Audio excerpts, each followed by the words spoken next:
I'd been on the road for over a year. The funds were running low, but my spirits were still high. Marianne, a feisty 4'11" French woman, and I were meeting again in Thailand, after a few months on our own. We were both at a crossroads to find what was next. Talk of teaching English somewhere in Asia, perhaps Marianne would move on to get her yoga certification. Either way, any chance of me going home was less than slim. So our brains started storming. Our values and reasons for loving the road came down to the simplicity, balance, and love of cultures. To break the stereotypes of how the media portrays cultures and actually meet the local people. So we thought about hitching back to Europe, but that would be too fast. Then we thought about busing, too expensive. Then it hit us. What about cycling? Immediately we felt ecstatic. Cycling would allow us to meet the people on our way, see the colors passing us by, smell their streets, nature, food, and be a part of their lives. Also to go at our own pace and use our own energy. We wanted to start where Marianne and I had met, Australia, where it all began. So 3 days later, we flew to Melbourne to start preparing. We had a lot to learn. Marianne had never even owned a bike. I had never cycled more than a mile or two. We had no idea if people out there even did stuff like this. After we decided to do this trip, we'd met one Australian guy who was cycling and sailing to France. Seeing him out there cycling across the world was our signal that it was possible and that this is what we needed to do. The question of how to change a tire, what kind of gear we would need, what kind of bike, and where to begin all flushed to us, but we knew we'd figure it out. I knew with Marianne we would figure it out. After months of hard work, our extra small Vivente World Roundineer bikes arrived at the shop. Our sleeping bags were purchased, the tent was received from Marianne's mom. We ordered our book seats, and we figured out what those bags on the sides were called, panniers. So we got some of those too. We quickly started to meet people who had done bike touring. We found websites, read blogs, and I watched a YouTube video on how to change my first tire. Somehow we'd also landed in one of the most popular mountain biking communities in Australia. The knowledge was before us, and everything was flowing. With cyclists all around us, we agreed on a couple things. To learn as much as possible about bike touring and to never succumb to wearing Lycra. Still, we hadn't ridden more than 6 kilometers to and from work every day, so we needed a training trip.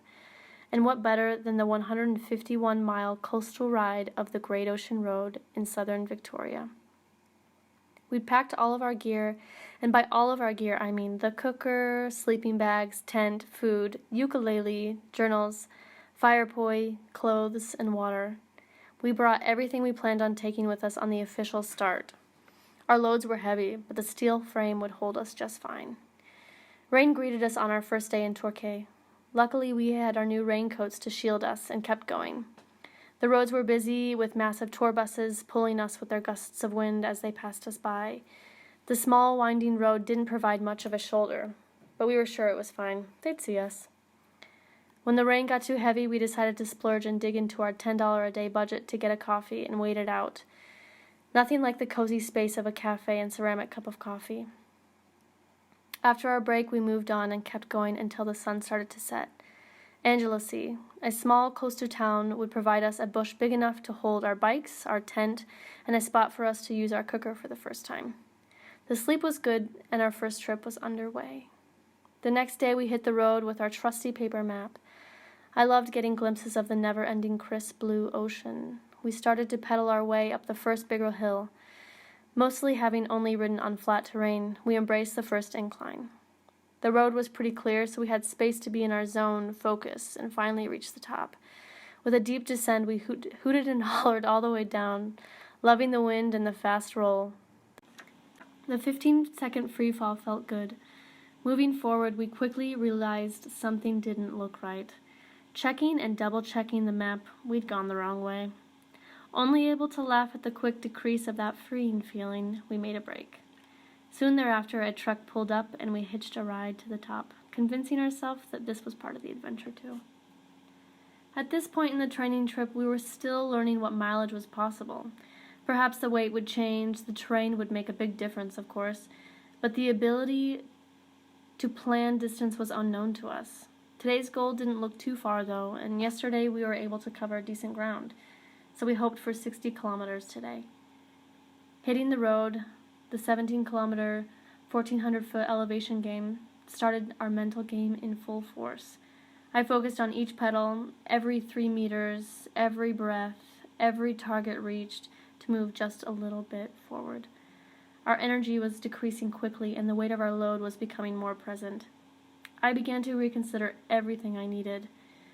Slowly, we made progress, stopping for some trail mix, pushing forward, breath heavy, sweating profusely, dry throats, and then the peak of Lavers Hill.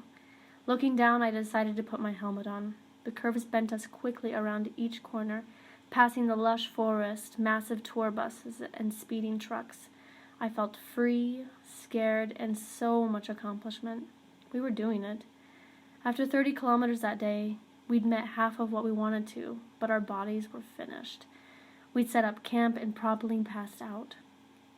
Moving inland to the loop back towards Geelong, the scenery changed from deep cliffs overlooking the sculptured limestone of the 12 Apostles to barren and dry. The atmosphere became eerie, leaving a knot in my stomach, but our bottles of water were low and a farmer's house was near. Knocking on the door, there was no answer, but we could hear the machines running in the cattle barn. Peeking through the screen door, we called, "Hello? Anyone around?" Just then, someone 5 meters ahead of us looked in our direction and ran down the stairs. We walked, or rather ran back to our bikes. We can get water in the next town over. The whole area seemed empty, the houses abandoned, the town just a handful of people in sight. I'm usually the one getting scared or letting my imagination get to me, but when Marion was just as sick with fear as I was, I knew it was with reason. Unfortunately, the sun was setting, and we needed to start looking for a camping spot. Nothing felt good. Not the bush that hid us and let us hear every passerby, and definitely not the forest in the edge of town. Back within the trees seemed to be the least obvious, though. At this point, we just had to go with the place that gave us the least amount of fear. Marion and I set up nearly in silence. Every twig cracking, every car passing just a little slower than the rest, seemed to give us away. Deciding better not to use too much light, we did our best to sleep. Our minds were racing, exhausting us enough to sleep until the first crack of dawn when we got the hell out of there. As the days went on, we discovered we could do 100 kilometers on flat surface. We felt confident on the shoulder. We were finding our rhythm each day while staying on budget. On our last day, we decided to celebrate with a little break at a coffee shop.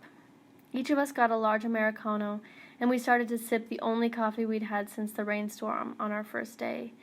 The effects of the caffeine started to buzz in our fingertips, in our eyes, in the way we spoke, our energy. We'd clearly detoxed everything out of our bodies, and the high was intense. But we weren't in the forest surrounded by lights and trance music. We were on our extra small touring bikes. We'd done it. We'd free camped, tracked kilometers, evaluated weight, distance, food. We finished our first and only training trip.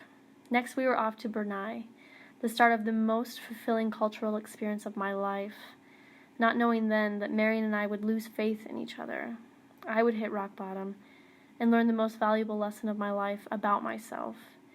And my bike would be stolen, bringing a group of unlikely locals together to bring it back to us. But we didn't know that then. What we did know was that we were accomplishing everything we set out to do 6 months earlier. We were cycle touring.